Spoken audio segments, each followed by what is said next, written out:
Hey everyone! Tonight we're stepping back into the shadows of medieval life. Not to admire castles or kings, but to uncover the hidden social rules that quietly governed every moment of daily existence. These invisible codes shaped behavior, dictated status, and kept the delicate balance of power intact in ways you've probably never heard of. So before we dive deep, take a moment to like the video and subscribe, but only if you genuinely enjoy what I share here. Drop a comment telling me where you're watching from and what time it is. It's always amazing to see our global community come alive. Now dim the lights, maybe turn on a fan for that soft background hum. And let's slowly unravel these secret rules together. Eating before your lord was seated was considered a grave insult. Imagine yourself in the grand dining hall of a noble household, where long, polished wooden tables are set with gleaming pewter plates, delicate silverware, and cloth napkins meticulously folded. The scent of freshly baked bread mingles with the aroma of roasted meats and fragrant herbs, filling the air with a quiet anticipation. Every detail is arranged with care, reflecting not only the wealth and status of the household, but a strict social order that governs every movement, every gesture, even the timing of when one may break bread. In this carefully choreographed world, the simple act of eating held profound meaning. Eating before your lord was seated was more than a breach of etiquette. It was considered a grave insult. No one, from the highest-ranking servant to the most privileged guest, dared touch a morsel of food until the noble at the head of the table had taken the first bite. Imagine the tension in the room as the lord enters, the assembled company falling silent. The cutlery pauses mid-air, hands hover over plates, and eyes fix respectfully on the master of the house. The first taste of bread or meat was not merely a signal to begin a meal. It was a ceremonial act affirming hierarchy, respect, and loyalty. To break this unspoken rule was to challenge the very structure that maintained order within the household. Even a single bite taken too soon could carry serious consequences. Careers were jeopardized, social standing diminished, and relationships strained, sometimes irreparably. It was a moment charged with meaning, where a misstep spoke louder than words, echoing through corridors long after the meal had ended. This practice illustrates how meals served as stages for power and protocol. The dining table was a place where social dynamics played out visibly and symbolically. Every movement was measured, every pause deliberate. The act of waiting for the lord to begin eating was a demonstration of patience, discipline, and acknowledgement of rank. Consider the servants who worked behind the scenes, aware of the stakes tied to this moment. They prepared the meal meticulously, knowing that the timing of service and the lord's first bite set the tone for all who followed. For them, the meal was not just nourishment, but a performance of order and respect. The significance of eating last or after the lord extended beyond mere household rules. It reinforced the social hierarchy, reminding all present of their place in the chain of command. This ritual helped maintain cohesion in a world where status was carefully negotiated and visibly asserted. Imagine the sensory experience at this moment. The slight crackle of breaking bread, the glint of silver catching the flickering candlelight, the subtle shift in posture as guests and servants alike wait in respectful stillness. The air is thick with expectancy, the rhythm of the meal governed by this quiet pause. This rule also underscores how deeply embedded rituals structured daily life in noble households. Even ordinary actions like eating became imbued with significance, reflecting broader cultural values and power relations. It was a constant reminder that in this world, every detail mattered. Moreover, this custom reveals how fragile social harmony could be. A premature bite might be accidental or born of nervousness, yet it carried consequences far beyond the moment.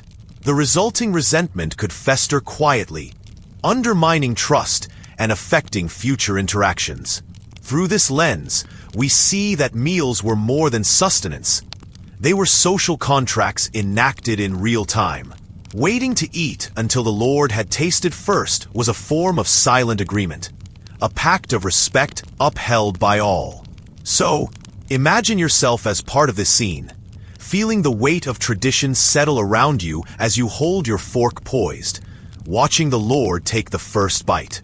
In that instant, the meal, and the social order it represents, comes alive. It is a delicate dance of power and patience, played out in the simple act of sharing food, reminding us that even the smallest gestures can carry the greatest meaning. Using the wrong doorway marked you as disrespectful or ignorant. Imagine yourself standing before the soaring stone arches of a grand medieval hall, the air rich with the mingled scents of burning wood, polished timber, and faint traces of incense from distant chapels. Sunlight streams through tall stained glass windows, casting kaleidoscopic patterns on the cold flagstones beneath your feet. These vast halls were more than mere rooms. They were carefully orchestrated stages where every movement carried meaning, and every passage chosen marked one's place in a rigid social order. In such a place, the choice of doorway was not incidental but deeply significant. Grand halls often featured multiple entrances, each assigned to a distinct group: servants, clergy, nobility, and occasionally guests or officials. These designated doorways were integral to the flow and order of daily life, reflecting and reinforcing the strict hierarchies that governed medieval society. To step through the wrong arch was not simply a matter of misdirection. It was a public misstep, a sign of ignorance or disrespect that invited whispers, raised eyebrows, and even formal reprimands. Imagine the subtle distinctions between these entrances. The doorway reserved for nobility might be carved with intricate stonework, flanked by tapestries and guarded by stern-faced sentinels, a portal befitting those of high birth and privilege. Nearby, a more modest arch, perhaps simpler in design but sturdier and utilitarian, served as the entrance for clergy, those who carried spiritual authority and needed access to chapels or private chambers. At the periphery, humble servant doors, smaller, tucked away, often screened by heavy curtains or wooden shutters, allowed discreet passage for those who kept the household functioning but remained unseen by the grand assemblies. Picture a young servant, perhaps new to the household, hurrying through the corridors. In a moment of confusion or haste, they slip through the noble's arch instead of their own. Immediately, the atmosphere shifts. The murmurs begin, eyes glance sideways, and the invisible weight of social boundaries presses down. Though no harsh words may be spoken aloud, the servant's error is noted, and soon gossip will follow. They may be quietly reprimanded by a superior or reminded of their place through subtle, cutting glances. The hall's very architecture becomes a teacher, enforcing social codes through the placement of its doorways. This system of designated entrances did more than maintain order. It reinforced identity and status within the complex social fabric of the time. Each doorway was a symbol and a barrier, marking who belonged where, who was to be seen, and who was to remain in the background. Crossing into a space not assigned to you unsettled this balance, threatening the invisible rules that held society's intricate dance together. Sensory details fill the scene. The cool touch of carved stone beneath a hand accidentally brushing the noble's entrance, the faint echo of footsteps that seem louder when misplaced, the subtle change in ambient sound as different parts of the hall open into grand chambers or secluded service areas. The scent of polished oak and flickering candlelight greets those entering through the main portals, while the smell of hearth smoke and stew might accompany those using the servant's way. The consequences of such a misstep extended beyond mere embarrassment. In some cases, it could affect a servant's standing or opportunities within the household. Nobles might view the breach as a sign of sloppiness or disrespect, while fellow servants could see it as a failure to understand the delicate hierarchies they navigated daily. Even clergy, who held their own distinct rank, maintained strict boundaries, and crossing into their domain unbidden risked both spiritual and social censure. This practice underscores how architecture and social protocol intertwine to shape behavior and maintain control in medieval society. Doorways were not neutral passages, but charged spaces where identity was both expressed and policed. Imagine the daily life of those moving through these halls, always conscious of the right door to use, the right path to follow, and the social expectations encoded in every step. Over time, this system of designated entrances became second nature, a quiet but constant guide that shaped the rhythm of household life. It taught respect for order and awareness of one's place, ensuring that even in bustling activity, the boundaries of status and role remained clear. Imagine the discipline and attentiveness required to navigate such a world, where a single misstep could ripple through reputation and relationships. As you picture this, consider the deeper lesson embedded in the simple act of choosing a doorway. It was a daily exercise in social navigation, a reminder that belonging was both a privilege and a responsibility. The wrong doorway was not just a mistake. It was a signal to others, a mark that you had misunderstood or disregarded the delicate web of respect and hierarchy woven through every stone and timber of the grand hall. Imagine yourself standing before those arches, feeling the weight of tradition and expectation pressing gently but insistently. Each doorway invites you into a world defined by roles and rituals, where even the choice of entry speaks volumes about who you are and who you are not allowed to be. Wearing colors reserved for higher ranks could invite punishment. Imagine yourself stepping into a bustling medieval town square, alive with the sounds of merchants calling their wares, the clatter of horse hooves on cobblestones, and the murmurs of townsfolk going about their day. Amid this lively scene, a silent, invisible rule governs what each person may wear, a set of strict boundaries drawn not only by wealth but by social rank. These were the sumptuary laws, detailed regulations that controlled who could don certain colors, fabrics, or decorations. Scarlet, the rich, deep red hue that catches the eye like a flame, was a color jealously guarded for the elite. Only the nobility and certain high-ranking officials were permitted to wear it. Fur trims, soft, luxurious, and costly, adorned the garments of aristocrats, signaling their elevated status. Intricate embroidery, painstakingly crafted with gold or silver thread, marked the attire of those born into privilege or those granted special favor. For everyone else, these embellishments were forbidden, their use considered a dangerous overstep.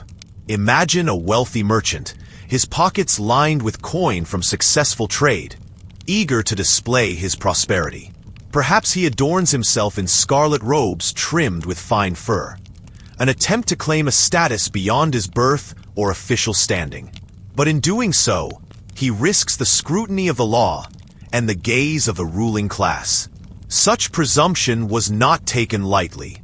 Sumptuary laws were enforced with penalties ranging from heavy fines to public shaming, and in extreme cases, harsher punishments could be imposed to maintain the rigid social order. These laws served a dual purpose. On one hand, they preserved the visual hierarchy that structured society, making it immediately clear who belonged where in the social spectrum. On the other, they acted as a means of control, curbing the ambitions of those who might threaten the established order through displays of wealth and status. Picture the town crier or the local magistrate patrolling the streets, eyes sharp for any sign of transgression. The sight of scarlet or fur worn by an unexpected figure would draw attention, whispers, and perhaps swift intervention. The merchant's bold attire might be confiscated, and he himself subjected to reprimand. The consequences were a reminder that clothing was more than fabric and color. It was a language of power and privilege, strictly regulated. This system shaped daily life profoundly. People learned to read the colors and textures around them as easily as speech. Clothing became a coded expression, a social contract woven into every stitch. The fear of punishment kept many from stepping beyond their assigned roles, reinforcing a world where identity was as much about appearance as about lineage or occupation. Imagine the merchant's dilemma, the desire to express success and gain respect balanced against the risk of accusation and penalty. His fine goods could be admired, but his own appearance was bound by invisible lines he dare not cross. This tension underpinned the rhythms of town life, a constant negotiation between aspiration and restraint. Sumptuary laws also reveal how deeply entrenched the social hierarchy was, extending beyond legal rights into the very fabric of daily existence. They show us that in these societies, order was maintained not only through laws and armies, but through symbols and signs that everyone was taught to recognize and respect.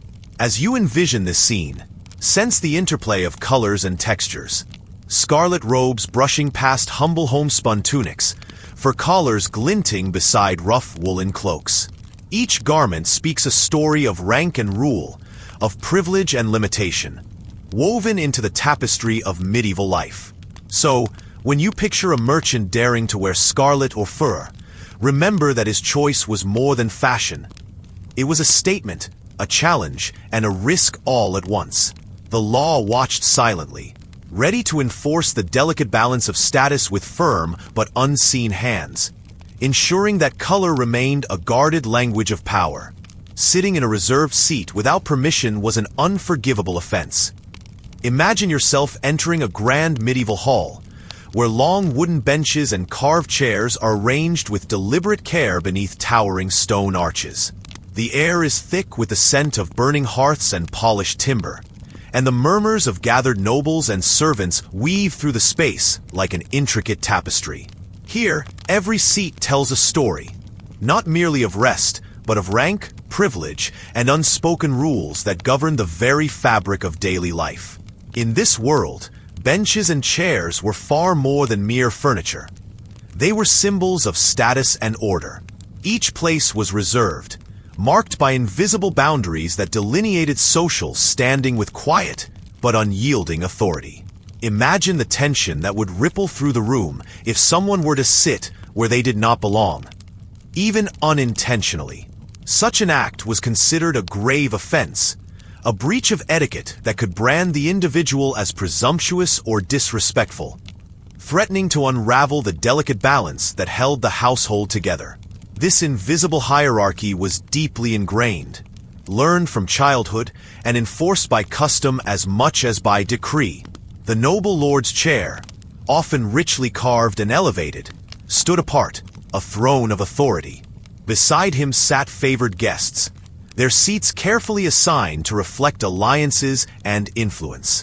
Servants and lower-ranked individuals occupied benches further removed, their placement a daily reminder of their place in the social order. Imagine the sharp eyes that scanned the room, noting every shift in posture, every step toward a forbidden seat.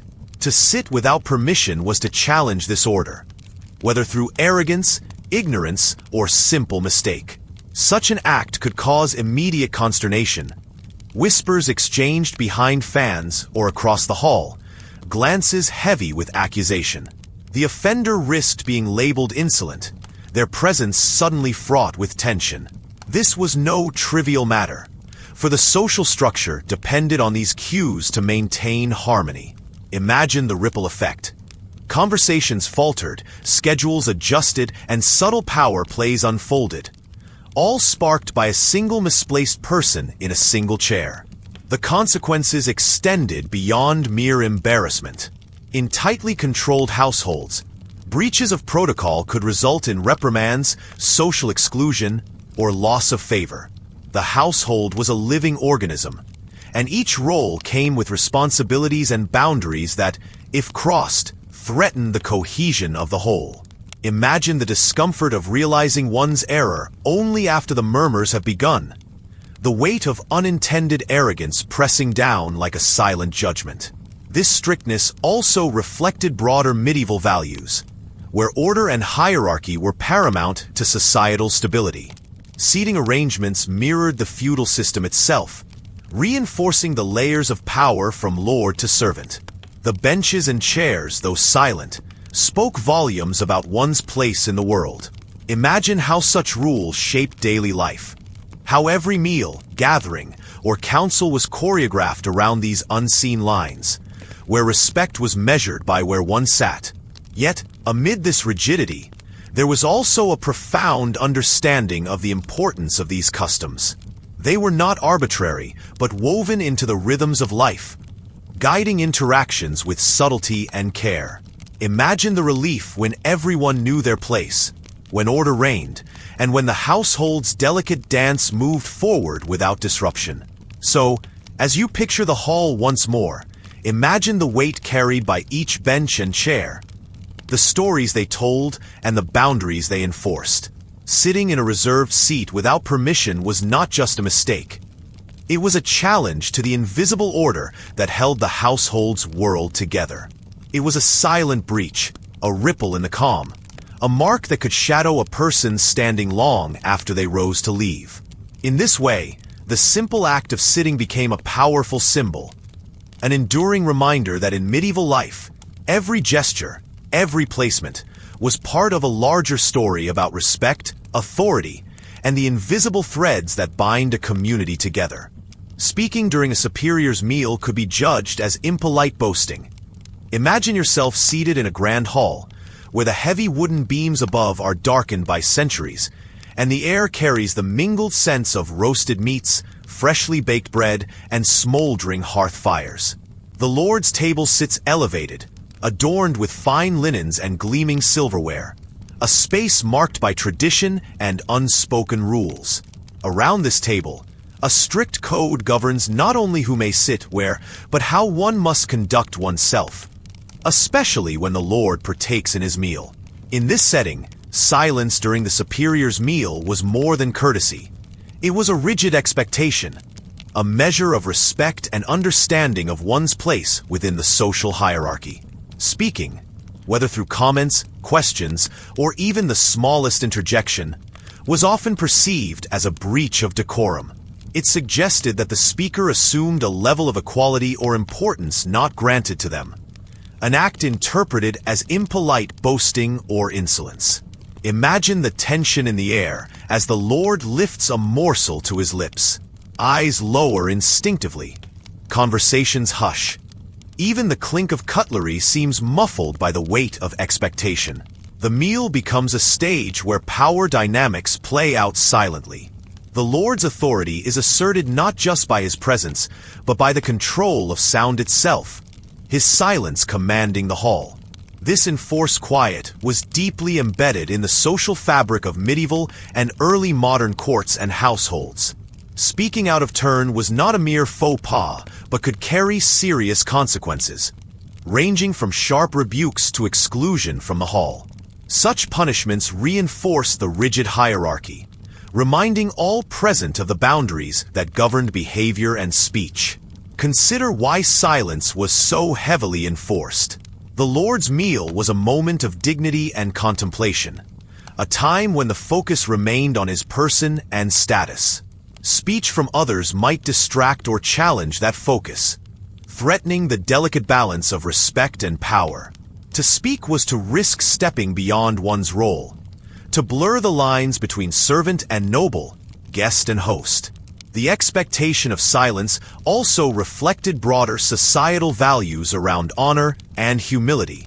It demanded self-restraint, an understanding that silence could convey loyalty and deference more effectively than words. Those who mastered this restraint gained favor. Those who did not risk social censure or worse. Imagine the experience of a young courtier or servant navigating this rule. Each meal required careful observation and control, knowing when to listen, when to speak, and when to remain quiet. The smallest misstep might be noted and judged harshly, with reputations and fortunes hanging in the balance. This custom also shaped the rhythm of daily life in noble households, weaving discipline and respect into even the most ordinary moments. Meals, far from casual occasions, became rituals that reinforced social order and personal conduct. Through this lens, we see how silence functioned as a tool of power, a way to maintain authority without words, to command respect through presence and expectation alone. It reminds us that communication extends beyond speech, encompassing silence, gesture, and the unspoken codes that bind society.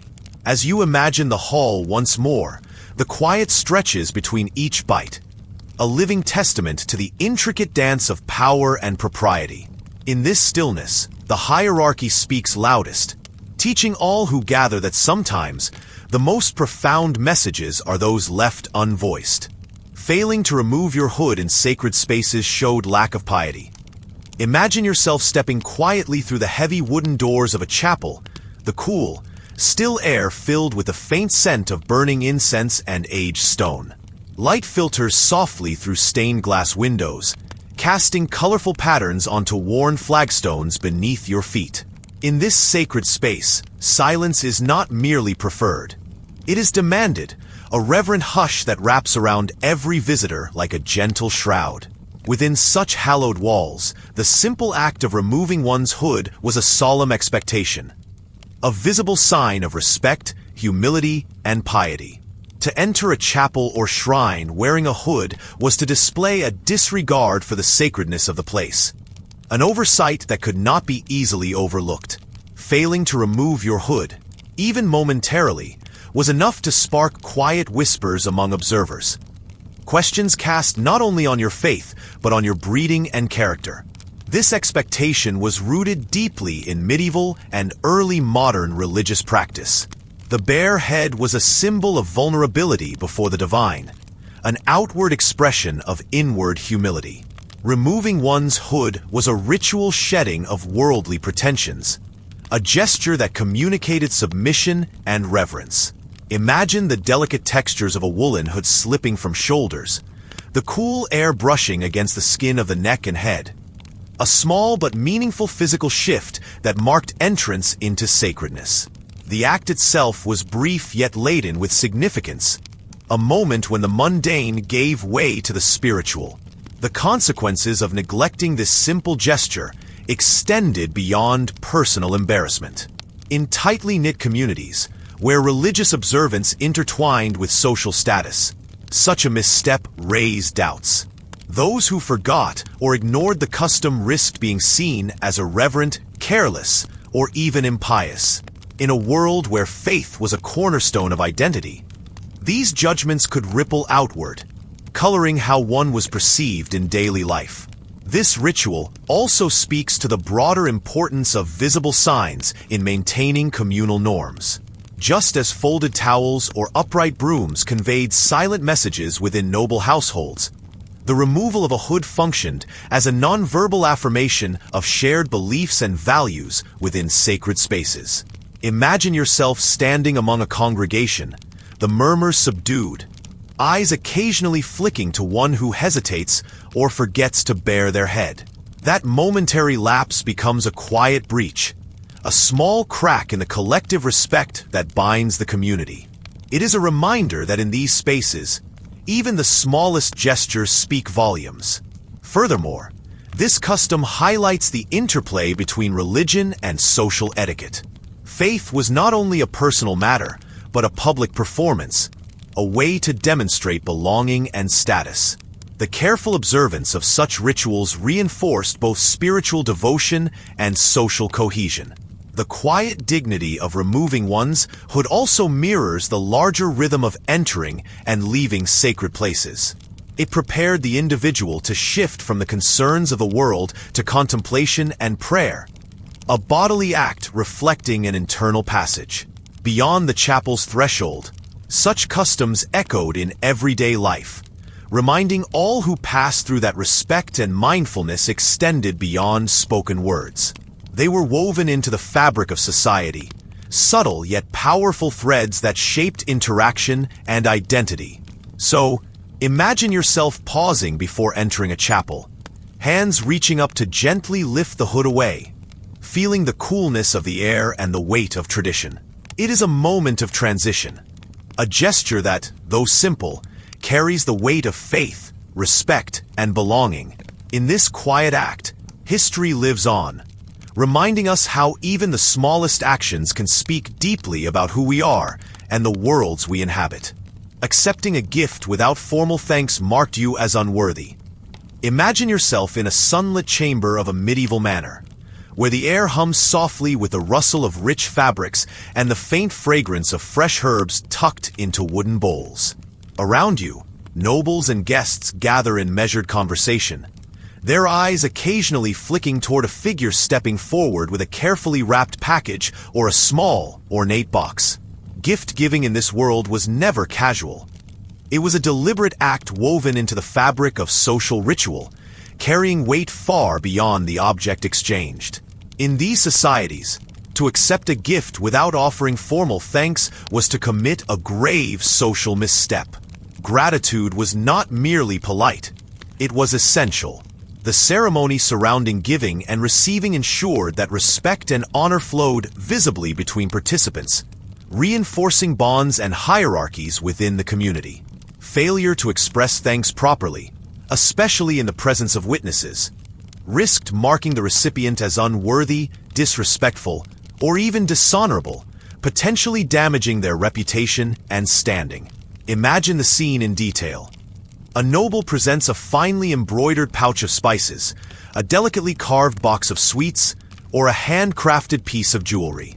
The recipient, perhaps a fellow noble or a respected courtier, receives the gift with measured grace, their hands steady but humble. The room watches closely. Eyes observe the gesture, the tone of the reply, the words chosen. A formal acknowledgement follows, a carefully crafted phrase, a bow, a nod, or a combination of these, that signals not just acceptance but appreciation. This ritual was deeply embedded in the social and cultural codes of the time. Gift-giving was often part of larger ceremonies, festivals, weddings, diplomatic visits, or religious observances, where public recognition of generosity and gratitude helped maintain harmony and order. The words of thanks were rehearsed and meaningful, conveying sincerity and reinforcing social bonds. Imagine the careful choice of language, the subtle inflections, and the rhythm of speech designed to honor the giver and acknowledge the gift's significance. Failing in this ceremony could have consequences. Without a proper expression of thanks, a recipient risked being perceived as arrogant, ungrateful, or socially ignorant. Gossip might spread, alliances could fray, and the delicate balance of favor within courts or communities might tilt unfavorably. In tightly knit medieval societies, where reputation was currency, such a misstep was not easily overlooked. Sensory details enrich this picture. The gleam of polished wood tables bearing ornate gifts, the soft murmur of voices, the sparkle of candlelight reflecting on delicate surfaces, and the quiet rustle of silk as participants move through their roles. Each element adds depth to the ritual, making the act of thanks a performance both subtle and vital. Moreover, witnesses played a crucial role. Gratitude was not merely private. It was a public affirmation of respect and connection. Those present served as social guarantors, ensuring that the recipient honored the giver appropriately. Imagine the attentive eyes, the nods of approval or quiet disapproval, the shifting expressions that recorded approval or marked social missteps. This public aspect made the ritual a collective experience, binding individuals to their community's expectations. This tradition reveals much about the interplay of generosity, respect, and social order in medieval life. Gift-giving was not about mere exchange, but about sustaining relationships and hierarchies. Gratitude was a form of currency as vital as the gifts themselves, circulating through the fabric of society to keep connections alive and recognized. Imagine the inner mindfulness required of someone navigating these customs, knowing not just what to say but how, when, and in front of whom.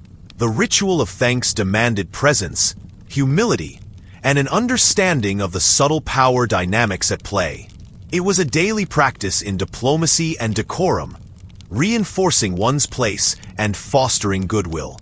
As you picture this moment, the gift extended, the thanks given, you see more than an exchange of objects. You see a carefully choreographed dance of respect, trust, and acknowledgement. The failure to participate fully in this dance marked one as unworthy, a reminder that in these societies, even gratitude was governed by rules as precise as any court decree. Imagine carrying this knowledge with you, sensing how the smallest gesture, the bow of a head, the turn of a phrase, could shape destinies and forge alliances. Accepting a gift was an act heavy with meaning, and giving thanks was not just courtesy, but an essential thread in the delicate tapestry of medieval social life. Greeting a superior while seated suggested disdain or laziness. Imagine yourself in a grand hall filled with the soft murmur of conversation, the gentle rustle of fine fabrics, and the flickering glow of candlelight reflecting off polished wood and stone. Here, in this space governed by unspoken rules and subtle rituals, every movement carries meaning. Every gesture is weighed and measured. One such gesture, the simple act of rising when a superior enters the room, holds great significance in the delicate dance of respect and hierarchy. In these settings, to rise from your seat to bow or incline your head was not merely a formality, but a vital acknowledgement of social order. It was a quiet way of showing deference, of accepting one's place within the layered structure of rank and authority. This act, modest and measured, spoke volumes about loyalty, obedience, and awareness of one's position. Imagine the moment when a lord or lady crosses the threshold. Eyes turn, bodies shift subtly. Those present know that to remain seated would be a silent yet unmistakable signal, a dangerous mixture of arrogance and laziness. It suggested that the seated individual viewed themselves as above the expected respect, or was unwilling to perform the modest task of rising. This could breed suspicion, resentment, or even lead to severe repercussions. The implications of such an act were more than social awkwardness. They touched the core of power dynamics. The superior, upon noticing a seated subject, might interpret this as a challenge to authority or a refusal to honor established customs. In tightly controlled environments, where honor and reputation were everything, this could damage a person's standing irrevocably. Imagine the careful calculation behind each movement. A subtle shift to rise, a slight bow, the lowering of eyes. Gestures choreographed to convey humility and respect without overt subservience. Those who mastered these rituals navigated the social landscape with grace, their every action reinforcing bonds and hierarchies. Conversely, remaining seated in the presence of a superior disrupted this balance. It was a silent declaration of resistance or contempt, a break in the rhythm of expected conduct. Even if unspoken, the message was loud and clear, echoing through the chambers like a discordant note in an otherwise harmonious symphony. Consider how this expectation shaped the daily life of courtiers, servants, and visitors alike. The readiness to rise became a constant, an ingrained habit, a physical manifestation of loyalty and awareness. Failure to do so risked exclusion, suspicion, or punishment. Consequences that extended beyond the immediate moment into reputation and influence. This practice also reveals the power of non-verbal communication in historical social structures. Words could be spoken softly or avoided altogether, but the body's posture and movement conveyed truths that were impossible to ignore. To rise or not to rise was a choice that carried weight, shaping perceptions and relationships. As you imagine this scene, feel the subtle tension in the room, the watchful eyes, the expectant pause, the gentle rustling as bodies prepare to acknowledge their place. The act of standing, so ordinary today, becomes a profound statement, a ritual that holds the fragile architecture of respect intact. So, as you picture yourself seated in such a hall, remember that the choice to rise is more than politeness. It is a vital thread in the tapestry of social order. Remaining seated speaks in silence, but shouts a message that could change one's fate. A reminder that in these worlds, even the smallest gestures carried the weight of centuries-old traditions. crossing the table centerpiece was a breach of etiquette. Imagine yourself seated at a long, sturdy wooden table deep within a medieval great hall, its surface laden with steaming dishes, polished pitchers, and small bowls of salt scattered like white gems. The flickering light of candles and hearth fires casts warm shadows over the faces gathered, lords, ladies, and servants alike, each bound by customs and rituals that shape their every movement. Among these, one rule stands clear and unyielding. Never cross the centerpiece. Never pass your hand over the shared vessels that rest at the table's heart. This seemingly simple act carried meanings far beyond its physical motion. To reach across a dish, a pitcher, or even the communal salt was considered a serious breach of etiquette. An uncouth gesture that spoke of impatience, disrespect, and a failure to honor the carefully maintained order of the table. Imagine the subtle shifts in expression, the tightening of lips, the quiet glances exchanged among those seated, as this invisible line was crossed. The centerpiece, the shared dishes, the vessels of drink, the salt cellar, was more than nourishment. It was a symbol of communal harmony and hierarchy. Each item's placement was deliberate, reflecting social order and the flow of service. Imagine the ritual passing of dishes by designated attendants, the measured grace with which pitchers were offered and refilled. To pass your hand over these vessels was to disrupt this choreography, signaling a disregard for both the food and the social structures that framed the meal. In a society where manners were a currency as valuable as coin, such an indiscretion could brand an individual as rude or grasping. It suggested haste and selfishness, impatience with the careful flow of hospitality and respect. Imagine the ripple of discomfort that could spread. How the breach might unsettle the balance of a gathering designed to affirm alliances and status. This etiquette also reflects the broader medieval worldview, where order and hierarchy extended into the most intimate moments of daily life. The table was a stage upon which roles were enacted, where each gesture reinforced or challenged the invisible scripts of power. Imagine how even the smallest infraction, a hand crossing over a salt cellar, could be read as a statement about one's character and place in the social fabric. Yet, this rule was not merely about appearance. It also shaped the practical flow of service.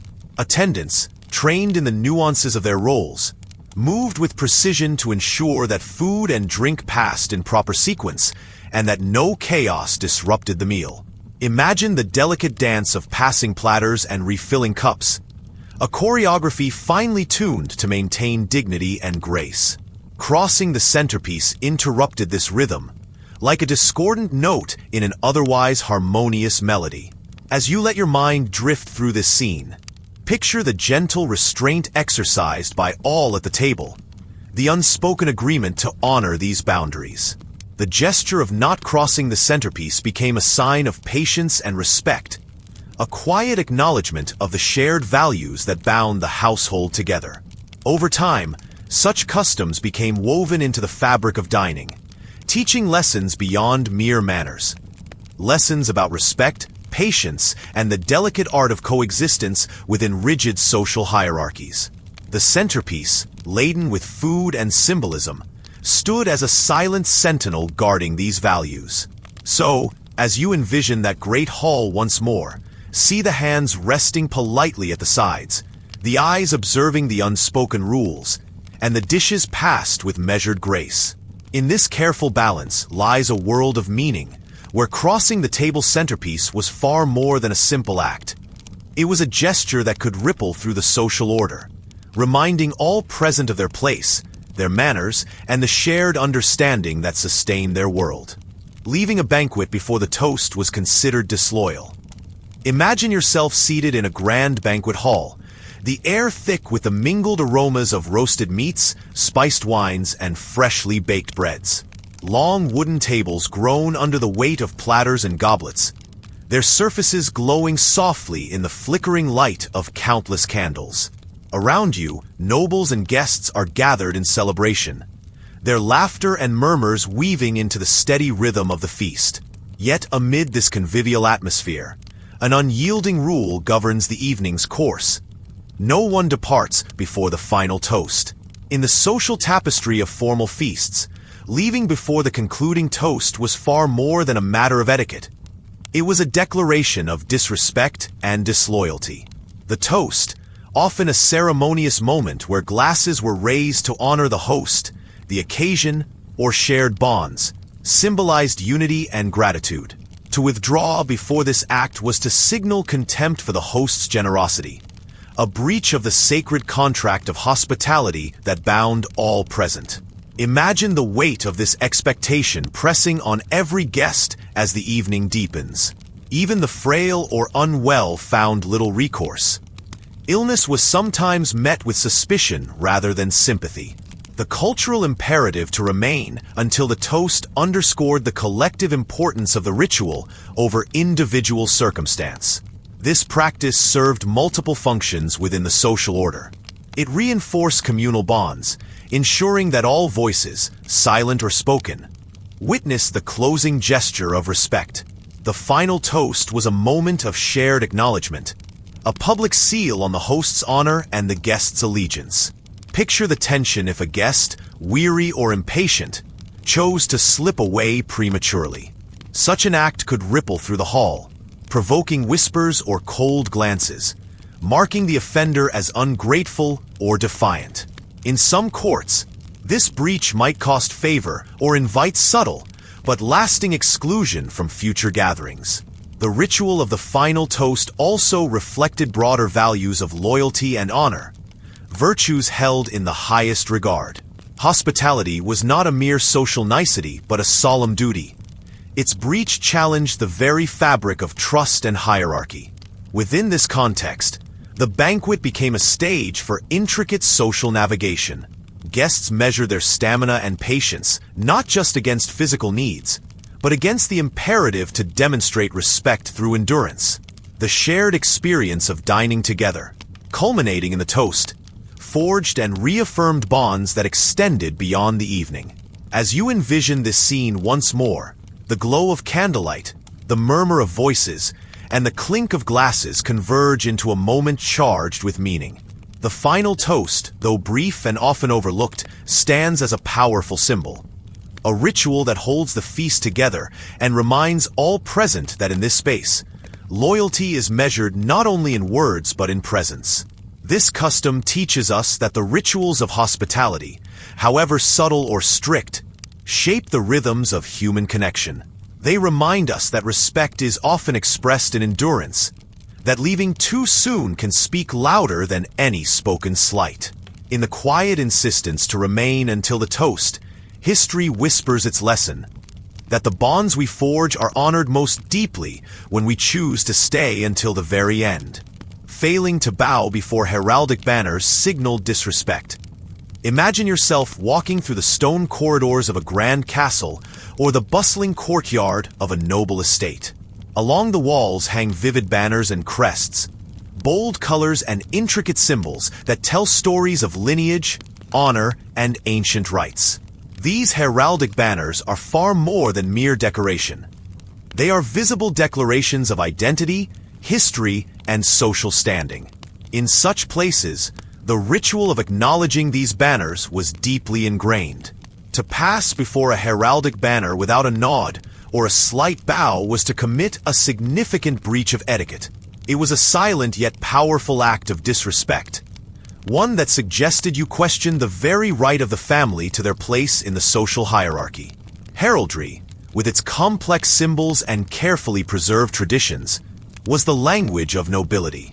Each banner represented generations of lineage, alliances forged and battles won, rights inherited and duties upheld.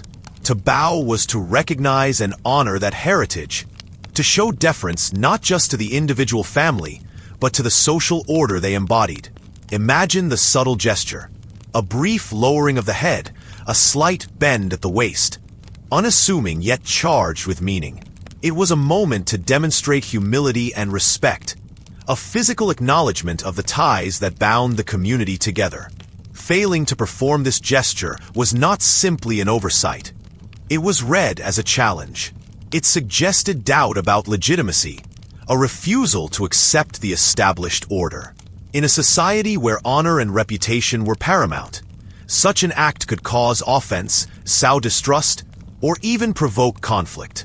This expectation extended beyond nobles to all who entered these spaces: guests, servants, messengers. Everyone was expected to understand and observe these signs of respect. Servants might quietly remind newcomers of the customs, and failure to comply could lead to whispers questioning one's upbringing or intentions. The importance of this ritual reflects the broader function of heraldry in maintaining social cohesion. In times when literacy was limited, symbols carried the weight of identity and authority. A bow before a banner was a gesture that reaffirmed collective values and individual roles.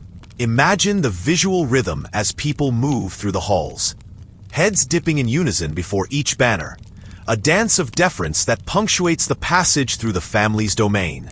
It is a silent language of respect, binding past and present in a gesture both simple and profound. Moreover, this custom highlights how public spaces were stages for social performance. Every movement was observed and interpreted.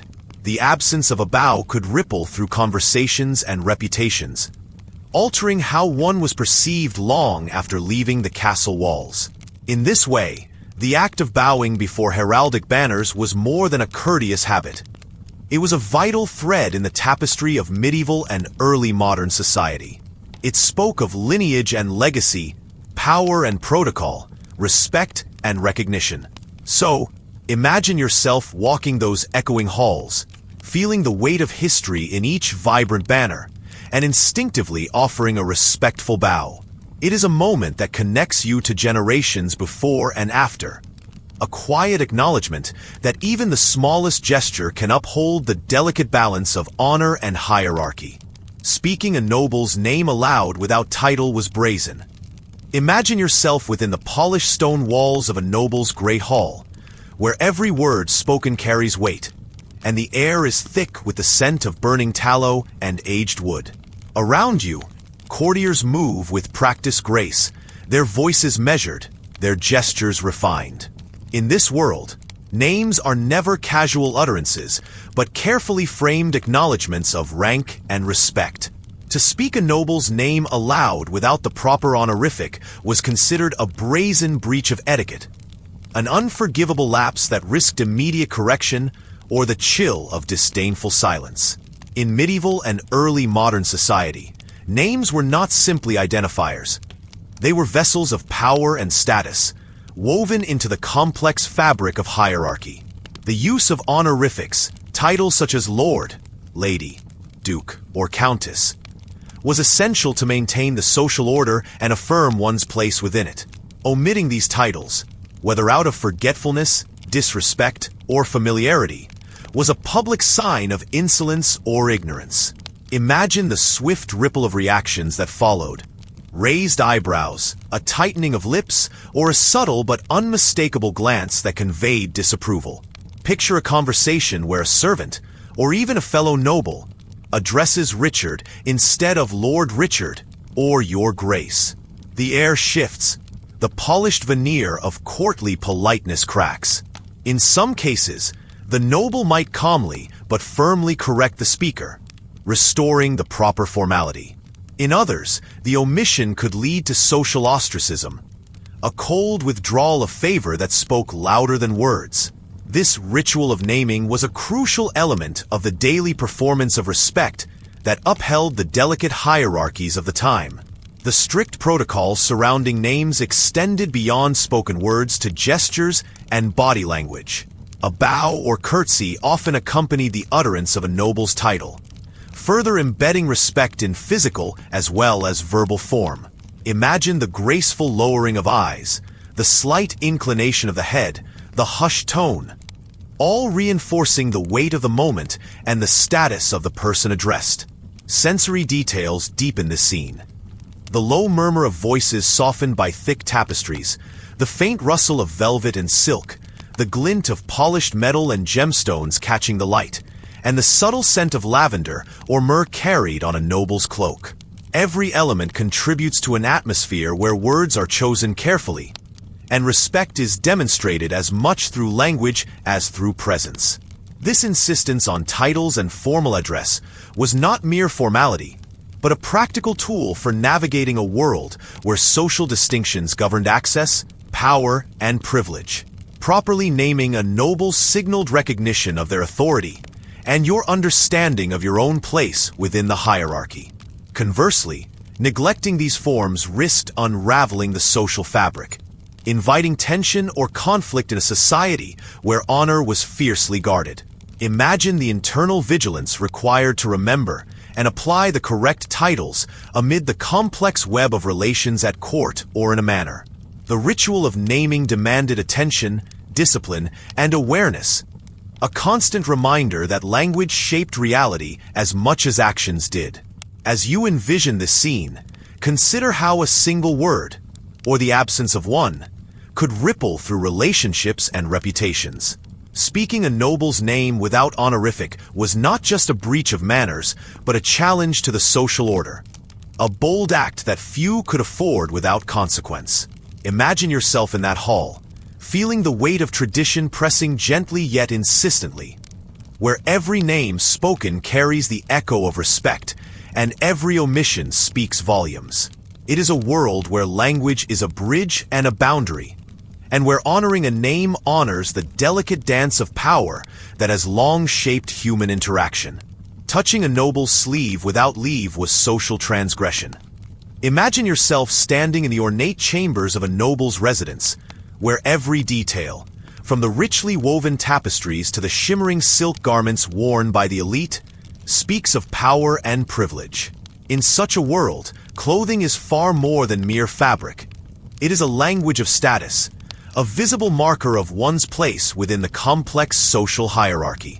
To touch a noble's sleeve without permission, even as a friendly gesture, was to cross an invisible but fiercely guarded boundary. This act might seem small or even natural in today's terms, a gentle touch to catch attention or express warmth. Yet, in the delicate web of medieval and early modern etiquette, it was a serious social transgression. Clothing was sacred territory, imbued with symbolism and respect. A noble's garments often featured fine materials, intricate embroidery, and precious embellishments, all of which visually asserted their elevated rank. To lay a hand on such attire without leave was to disregard these silent declarations, to blur the lines that separated the powerful from those who served or admired them. Imagine the texture of those sumptuous fabrics, the cool softness of velvet, the shimmering gleam of silk, the delicate embroidery that catches the light like tiny jewels. Each sleeve is a tapestry of status, a carefully curated emblem worn with pride and authority. When a commoner or even a lower-ranking courtier reached out without invitation, it was as if they attempted to claim a share of that power, an act that could unsettle the carefully maintained balance of respect.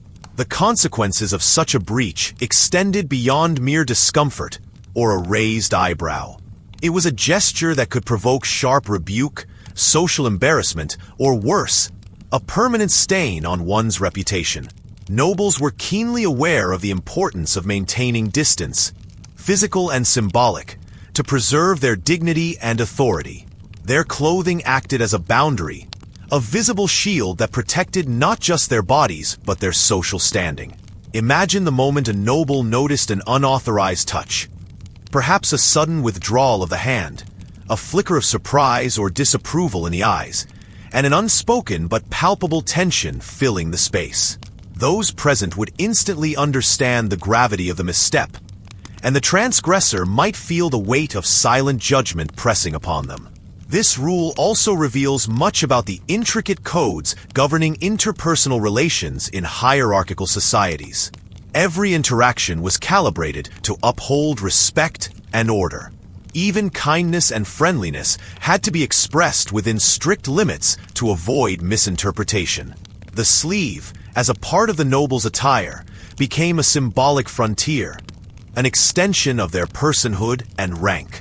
As you envision this scene, sense the layers of sound and movement, the soft rustle of fine cloth, the quiet murmur of conversation, the sharp intake of breath when boundaries are tested, the tension between approach and restraint, familiarity and formality, plays out in these subtle gestures. In this way, clothing did more than cover the body. It communicated identity, power, and place. Touching a noble's sleeve without leave was to step into forbidden territory, to risk not just social censure, but to disturb the fragile equilibrium of a world built on deference and distance. So, as you imagine this gentle yet forbidden touch, remember it as a potent symbol, where fabric and etiquette intertwine to define relationships, and where every gesture is a thread in the complex tapestry of historical social order.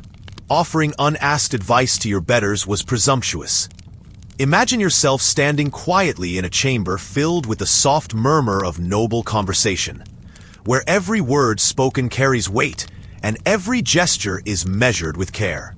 In such a world, the act of offering advice was not casual or commonplace. It was a delicate art, bound by strict social codes that defined who might speak, when, and under what circumstances.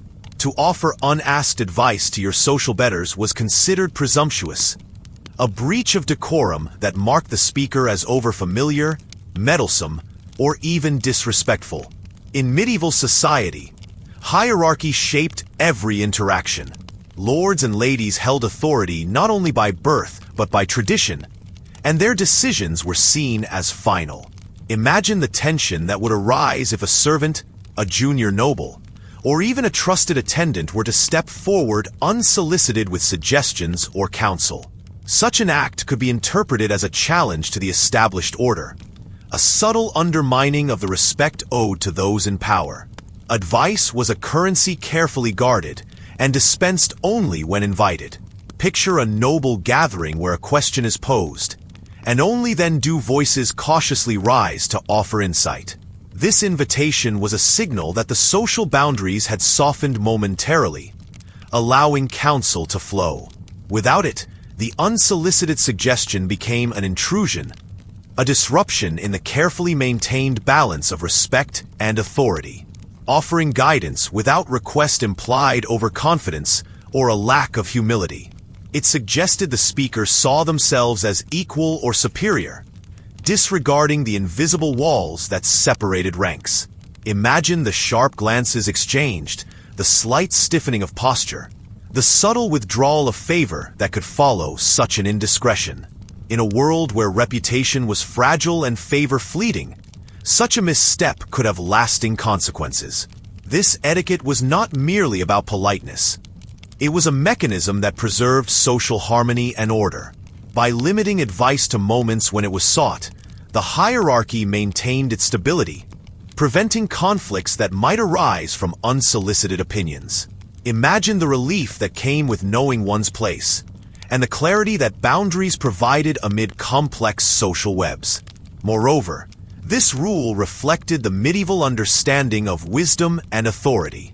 Those who ruled were expected to possess knowledge, while others were to offer deference unless explicitly invited to share their perspectives. Imagine the care with which advice was crafted when given. The choice of words, the tone of voice, the timing, all orchestrated to show respect and prudence. As you consider this custom, think of the many unspoken negotiations that shaped conversations, where silence often spoke louder than words. The restraint exercised by those lower in rank was as vital as the decisions made by those above. It was a dance of deference and discretion, where even well-intentioned advice could become a social misstep if offered too freely. So, envision yourself once again in that chamber, watching as voices rise only when invited, advice given with humility and care, and unspoken boundaries honored with grace. In this delicate balance lies a world where respect was measured not only in actions, but in the very words withheld. A reminder that sometimes, the wisest counsel is the one not spoken unless sought, using certain tools or utensils without rank's permission. Imagine yourself stepping quietly into a noble household in medieval or early modern Europe, or perhaps an aristocratic home elsewhere. where every object carries a weight beyond its simple use. Here, in these grand spaces filled with echoes of footsteps and soft murmurs of servants, the air is thick with unspoken rules. Rules woven tightly into the fabric of daily life, guiding every gesture, every glance, every movement.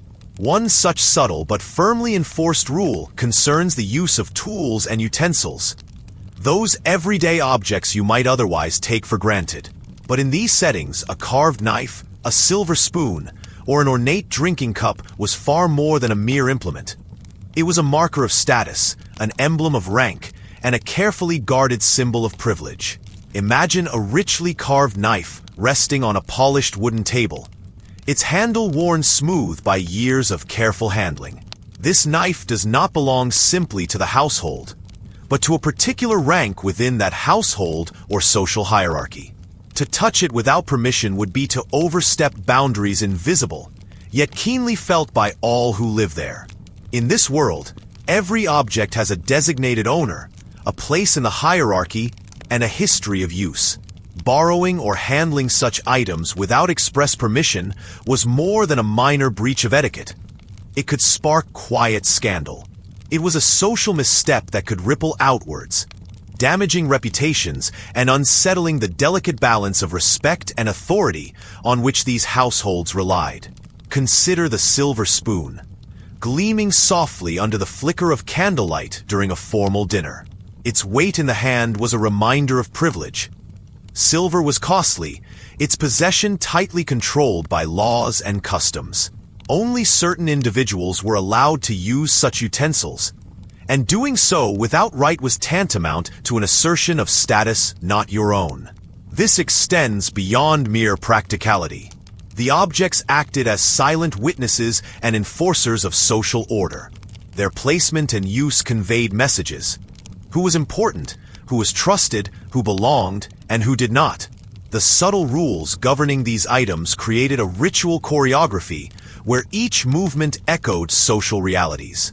In some households, knives were personalized, bearing intricate engravings or family crests. Such knives might be entrusted only to close family members or favored retainers. A servant caught wielding such a knife without permission might find themselves the subject of whispered reprimands, their trustworthiness called into question. Or consider the drinking vessels, ornate cups of silver or finely decorated ceramics. These were often restricted to the highest-ranking guests or household members. To use a vessel reserved for a lord or lady implied familiarity, or a quality that the social structure did not allow. It was a breach that could unsettle the entire household, causing discomfort and suspicion. The very act of reaching for such an item without invitation was loaded with meaning. It suggested presumption, a crossing of boundaries. It challenged the invisible, but deeply felt lines drawn by status and rank. Such an act could provoke subtle rebukes, a cold glance, a quiet word, or the withdrawal of privileges. These rules extended even to the use of everyday tools within the household's working spaces. For example, particular knives, spoons, or cups might be allocated for use only by cooks or stewards of a certain standing. A junior servant using tools reserved for their superiors disrupted the rhythm of household operations and hierarchy. The enforcement of these unwritten laws relied on keen observation and a network of social surveillance. Everyone was watching, consciously or not.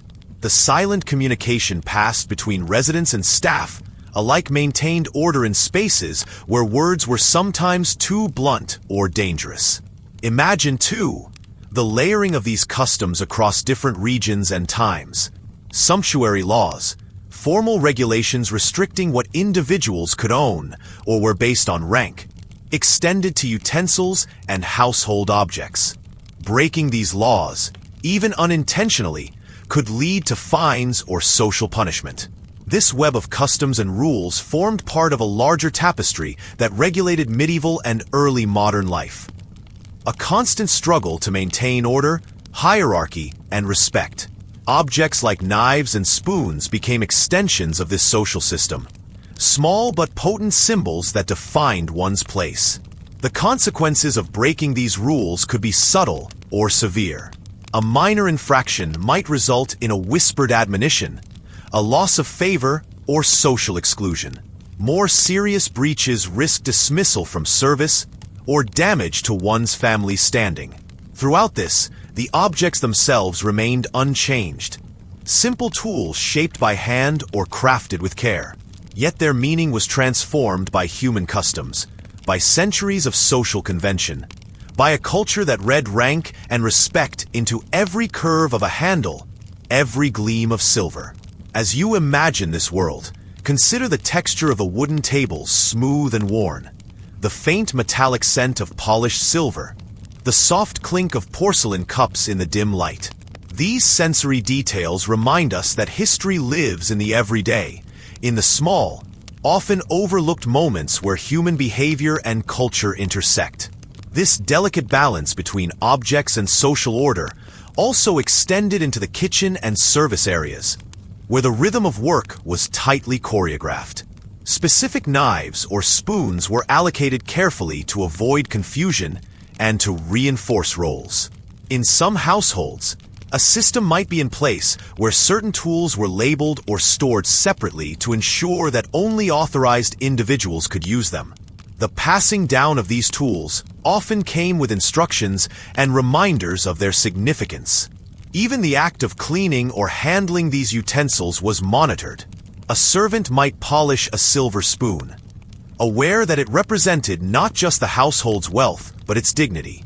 To neglect such care was to risk more than tarnish. It was to risk disrespect. The interplay between objects, people, and social rules reflects the complexity of life in hierarchical societies. It reveals how material culture supports and enforces intangible structures of power and respect. And so, the seemingly mundane act of using a knife or a spoon becomes a subtle dance of deference and assertion. The objects hold silent power, communicating what words sometimes cannot. They remind us that history is as much about the texture of daily life as it is about grand events. Imagine yourself in such a setting where the weight of a silver spoon in your hand carries more than its physical heft. It carries centuries of custom, expectations, and the constant negotiation of place. The rhythm of their lives depended on this dance, on knowing when to reach out and when to hold back, on respecting the boundaries marked by rank, on honoring the invisible scripts written into the very objects they touched. In this way, the carved knife, the silver spoon, and the ornate cup become more than tools. They become touchstones of social order, markers of identity, and reminders of the delicate balance between privilege and humility, power and obedience. Overhearing privileged conversation required discretion. Imagine yourself standing just outside a heavy wooden door, where muffled voices drift through the cracks, soft tones carrying the weight of confidential matters.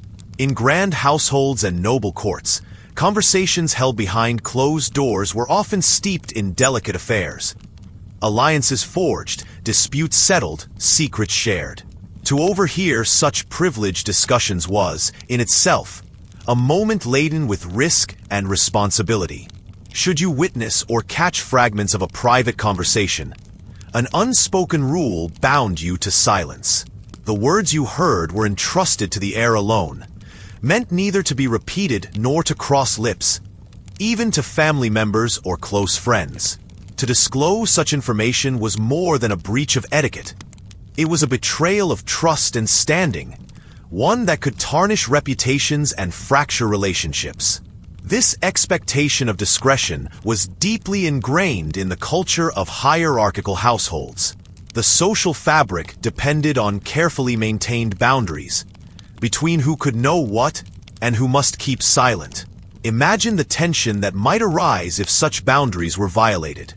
Rumors spreading like wildfire, alliances unraveling, and trust shattered. The cost of repeating privileged words was significant. It could lead to loss of favor, dismissal from service, or even social exile. For nobles, The inadvertent spread of confidential talk might destabilize political maneuvers or family bonds. For servants and courtiers, it risked their very livelihoods and reputations.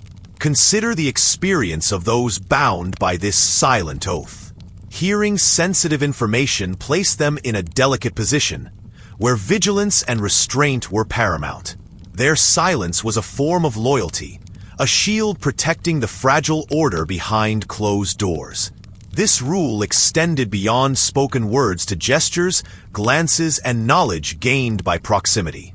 The culture of discretion shaped daily interactions, encouraging careful observation and cautious speech. Servants were often trained, explicitly or tacitly, to embody this principle as a core part of their role. Imagine the quiet moments after overhearing a private exchange. The weight of unspoken knowledge pressing inward, the conscious choice to carry it alone. This restraint fostered a subtle, unbreakable bond between speaker and silent witness, a trust that underpinned the social hierarchy. Beyond individual households, this culture of discretion played a crucial role in the politics and diplomacy of the time. Information was power, and controlling its flow was essential. Those who guarded secrets well were valued confidants. Those who did not were swiftly cast aside. In this way, overhearing privileged conversation was not merely a chance occurrence, but a test of character and loyalty. It demanded a measured response, one where silence spoke louder than words. So, imagine yourself standing there, ears catching unintended whispers, feeling the weight of responsibility settle upon you. The words you hear become a secret kept, a trust honored in quietude. It is a reminder that in the delicate dance of power and trust, sometimes the greatest act of respect is knowing when to remain silent. Failing to stand for sacred processions was disrespectful. Imagine yourself standing on a narrow cobblestone street in a medieval town, the air thick with the mingled scents of baking bread, damp stone, and burning incense. Around you, the steady murmur of gathered townsfolk rises and falls like a gentle tide. Today, as on many days, a sacred procession makes its way slowly through the winding streets. A carefully choreographed parade of clergy, nobles, and townspeople united in ritual reverence. In these moments, the social fabric tightens with expectation. All who witness the procession are bound by an unspoken but firmly enforced code: to rise, to remove hats, and to show respect. Remaining seated or failing to uncover one's head was more than a simple breach of manners. It was a bold and brazen act of defiance, an affront to faith and community alike. Picture the procession approaching. The soft rustle of robes, the rhythmic tapping of staffs on stone, and the faint tolling of bells weaving through the air. The town falls into hushed stillness as the sacred figures pass by, their faces serene and solemn, carrying relics or icons cherished by all. The townspeople stand, some with bowed heads, others lifting hands in prayer, united in a shared moment of respect that transcends social rank. Imagine a spectator seated stubbornly on a bench, or a visitor forgetting to remove a hat, drawing sharp, disapproving glances from neighbors and guards alike. Such gestures, whether intentional or careless, marked the individual as disrespectful, ignorant, or even rebellious. In tightly knit medieval communities, where faith and tradition were pillars of daily life, these actions could invite whispered gossip, formal reprimands, or social ostracism. The requirement to stand and remove one's hat was deeply symbolic. It acknowledged the procession's sacred purpose and reinforced the collective identity of the community. This small act of physical deference connected each person to a larger order, one governed by spiritual belief and social cohesion. Imagine the tactile sensation of lifting a heavy cloak or shifting one's feet to stand, the cool air touching the uncovered head, and the shared rhythm of hundreds rising as one. Such customs were enforced not merely by social pressure, but sometimes by local authority. Town guards or religious officials might remind the inattentive with stern words or gestures, ensuring that respect was visibly maintained. The ritual was as much about public demonstration as private devotion, a visible pact binding individuals to their faith and to each other. Sensory details fill this tableau. The scent of incense lingering in the air, the muted clatter of metal armor and leather boots, the flicker of torchlight even in daytime shadows, and the murmur of prayers carried softly by the breeze. Each element contributes to an atmosphere charged with reverence and communal solemnity. This tradition reveals how medieval society wove respect and religious observance into the very fabric of public life. Failing to honor a sacred procession was not just a personal failure, but a breach of communal trust. A reminder that in these times, actions were interpreted through the lens of faith and social order. Imagine the care taken by townsfolk to prepare for these events, cleaning streets, arranging flowers, and ensuring the orderly flow of people. The act of standing and uncovering one's head became a ritual of participation, a gesture linking past, present, and future in a shared experience of reverence. As you picture this scene, consider the delicate balance between individual behavior and communal expectation. The simple act of rising from a seat or removing a hat becomes a profound expression of belonging, respect, and faith. A small gesture that spoke volumes about identity and values in a world where tradition shaped every step. Imagine yourself among the crowd, feeling the gentle swell of collective respect as the procession passes, knowing that your quiet compliance is part of a timeless dance that honors the sacred and sustains the bonds of community. Neglecting the ritual greeting before entering a hall. Imagine yourself approaching the grand threshold of a medieval hall, its heavy wooden doors framed by intricately carved stone lintels worn smooth by centuries of hands and footsteps. This entrance was far more than a mere passageway. It was a boundary between the outside world and a space steeped in tradition, ceremony, and respect. Each time someone crossed this threshold, they engaged in a set of rituals, small actions charged with meaning, that prepared them to enter not just a room, but a realm governed by customs and hierarchy. One common ritual involved touching the lintel itself, a gesture both symbolic and protective.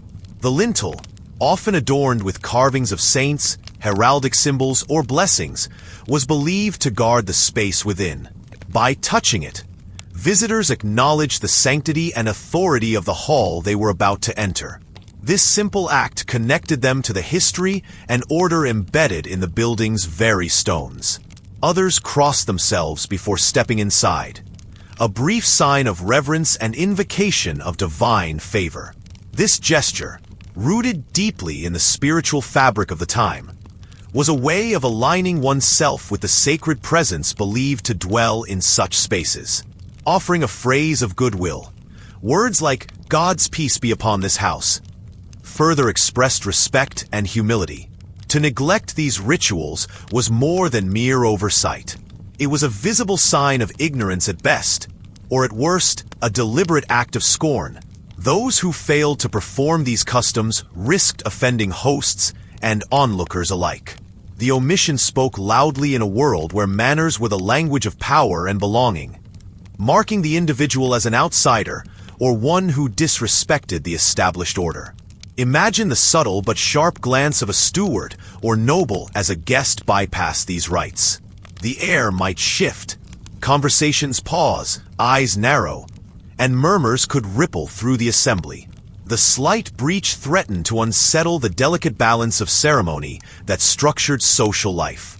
In some circles, repeated neglect could lead to exclusion from events or loss of favor, illustrating how deeply intertwined etiquette and status truly were. These rituals also helped those entering to prepare themselves mentally and spiritually for the space ahead. They marked a transition from the mundane to the formal, from the public world to one governed by rules and expectations. By participating, individuals demonstrated their awareness and acceptance of these boundaries. As you picture the scene, sense the textures and sounds, the rough stone of the lintel beneath fingertips, the quiet whisper of a prayer or blessing, the soft murmur of voices acknowledging the newcomer's respect. These small acts, repeated countless times over generations, created a rhythm that held the community together. In neglecting these rituals, a person risked more than offense. They risked stepping outside the invisible web of social cohesion. The threshold was a place of testing, where respect was measured not only by words, but by these quiet, meaningful gestures. So, as you imagine approaching such a hall, remember the power held in these small customs. A touch, a cross, a phrase, that opened doors not only of wood and stone, but of acceptance and belonging. To honor the threshold was to honor the order it protected, weaving oneself into the tapestry of tradition with humility and grace. Eating without washing hands at communal meals was uncivilized. Imagine yourself gathered around a broad wooden table in a medieval hall, where the day's meal is laid out upon simple, sturdy platters. Freshly baked loaves, bowls of thick stew, and jugs of cool water. The room hums with the mingled sounds of conversation and the soft scrape of wooden utensils. But beneath the surface of this communal gathering lies a ritual as vital as the food itself: the washing of hands before partaking. This small act was more than mere cleanliness. It was a deeply ingrained custom, a mark of respect and civility known even to the humblest in the household. In medieval society, where notions of purity and order intertwined closely with daily life, washing one's hands before eating was a shared understanding, a silent agreement observed across classes. Even the poorest knew to seek out a basin or a bowl of water to rinse away the grime of labor, before reaching for the communal bread, or dipping fingers into shared dishes. Imagine the cool sensation of water trickling over worn skin, a cleansing that refreshed both body and spirit before joining the meal. To neglect this simple yet essential ritual was to risk more than a glance of disapproval. It suggested a lack of care and respect not only for oneself, but for those with whom one shared the meal. Eating without washing hands was viewed as uncivilized, a sign that the individual was unclean in habit and spirit. Picture the subtle recoil of others, the tightening of lips, the whispered judgments that might follow such disregard. In a culture that prized order and propriety, this small lapse could stain a person's reputation as surely as any spoken insult. The ritual carried practical importance as well. Shared loaves and communal dishes were central to the meal's social fabric, symbolizing unity and mutual reliance. Dirty hands threatened not only the food's purity, but the harmony of the gathering. Imagine how carefully the communal bread was handled, passed from hand to hand, each recipient mindful of their touch. Washing hands became a way to honor this shared trust, a quiet affirmation that everyone valued the collective well-being. Beyond the physical act, hand washing before eating echoed broader medieval values linking cleanliness with morality and social order. Clean hands symbolized discipline, respect, and self-control, virtues prized in a world where daily life was shaped by rigid hierarchies and expectations. Imagine how this simple ritual reinforced one's place within the community, a visible sign that you belonged, that you adhered to the codes that bound all together. Even in the poorest households, where resources were scarce and luxuries few, the importance of this practice endured. The act of cleansing hands before meals was a thread that wove through the tapestry of medieval life, transcending wealth and status. It was a shared language of respect, a reminder that civility began with small, mindful gestures. As you envision this scene, feel the gentle flow of water over fingertips, the quiet anticipation before breaking bread, and the collective acknowledgement that sustains the gathering. In this moment, the ritual of hand washing becomes a bridge, connecting individuals, affirming belonging, and preserving the delicate balance of social harmony. So, imagine yourself once more at that communal table, pausing to wash your hands before joining in. In that simple act lies a world of meaning, a gesture that honors not just hygiene, but respect, order, and the shared human experience that transforms a meal into a moment of connection. Failing to share fire with a stranger marked you as ungenerous. Imagine yourself standing near the hearth of a humble medieval home, the steady glow of the fire casting flickering shadows across rough-hewn walls. The air is filled with the gentle crackle of burning wood, mingling with the faint scent of smoke and aged timber.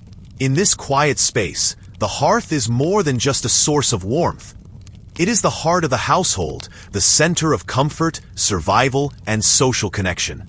In a time before central heating, the fire was life itself, a fragile resource that needed tending and careful sharing. Imagine the biting cold outside, the sharp wind pressing against the door, and the heavy cloak you pull tighter around your shoulders. To be welcomed near a fire was to be offered not just heat, but safety and kindness. This warmth was not simply a matter of comfort. It was a currency of hospitality, deeply embedded in the unwritten laws of society. Hospitality in the past was a sacred obligation, a moral imperative that reached beyond personal generosity to reflect a community's values and the individual's reputation. Failing to share the fire with a stranger was to reject these values and mark oneself as ungenerous, even unworthy. Denying someone the chance to sit near the hearth was seen as a sign of coldness in heart and spirit. In communities where survival often depended on cooperation, this refusal could carry a social stigma more lasting than the chill in one's bones. Consider the ways this played out in daily life. A traveler or a stranger, weary from the road and frozen from the elements, might arrive at a village or home after dusk, their clothes damp with rain or snow, their fingers stiff with cold. To be turned away from the fire was not just a physical rejection, but a symbolic one, a denial of the basic decency expected of all. This expectation to share warmth extended even to those considered outsiders. Whether the stranger was a pilgrim, a trader, or a lost wanderer, the fire was a meeting point, a bridge between the known and the unknown, a gesture of trust and inclusion. The hearth's fire was shared carefully, though. Fire itself was precious and often difficult to kindle. Many homes kept a sacred flame alive from one season to the next, tending it as a continuous thread linking past, present, and future. Sharing this flame with a visitor was thus an act loaded with meaning. Passing embers or offering a glowing branch was not just a practical act. It was a gift and a symbol. It said, "You are welcome here. You are part of this community, if only for a while." In many cultures, the act of sharing fire was tied to rituals of welcome and respect, reinforcing bonds and offering protection. Imagine the texture of the warmth as you step close, the radiant heat softening the chill in your fingers and face. The flickering light softens the hard edges of the room, revealing familiar faces and the quiet movements of those who live here. In this intimate space, the fire knits together a fragile network of human connection. The refusal to share such warmth, then, was more than inhospitable. It was a breach of trust and an erosion of social fabric. A household that barred its fire from those in need risked isolation and judgment from neighbors. The coldness was remembered, whispered about, and could taint a family's reputation for generations. In colder climates, where winter's grip was long and harsh, the importance of sharing fire became even more pronounced. The simple act of extending warmth could mean the difference between life and death. The fire was a source of sustenance, enabling cooking, boiling water, and warding off the dangers lurking in the dark. This necessity gave rise to customs and unspoken rules. Visitors often carried flint and tinder, but without kindling or dry wood, starting a fire was no easy task. Hosts might offer part of their fuel supply, or even keep a portion of the fire alive for arriving guests. The gesture was both practical and symbolic. In some societies, failing to share fire was equated with failing to share humanity. Stories and proverbs remind us that to deny warmth was to reject the fundamental bonds that tie people together. Fireside hospitality was a litmus test of virtue generosity, and respect. This expectation also served a practical purpose in community cohesion. In harsh times, neighbors depended on mutual aid. Sharing fire became an outward sign of this mutual support, a ritual of survival. The hearth was a meeting place where stories were exchanged, knowledge passed on, and alliances formed. Picture the gentle murmur of voices around the fire, the clink of wooden cups, the faint scent of herbs simmering nearby. The fire was the stage for countless small acts of kindness and social bonding. It was a place where strangers could become friends, and where isolation might be kept at bay. Through this lens, the hearth's fire was never merely a tool or resource. It was a living symbol of generosity and the human capacity to care for one another. The refusal to share it, by contrast, was a quiet but powerful rejection of these ideals. So, as you imagine yourself beside that flickering fire, remember the warmth you feel is more than physical. It is a reminder of the fragile kindnesses that have sustained people for centuries. The sharing of fire was a ritual that spoke of trust, belonging, and the soft glow of humanity in the cold darkness. In the rhythm of their lives, the people of the past moved gently through these customs, knowing that a single spark of generosity could kindle more than just a flame. It could kindle hope, safety, and connection.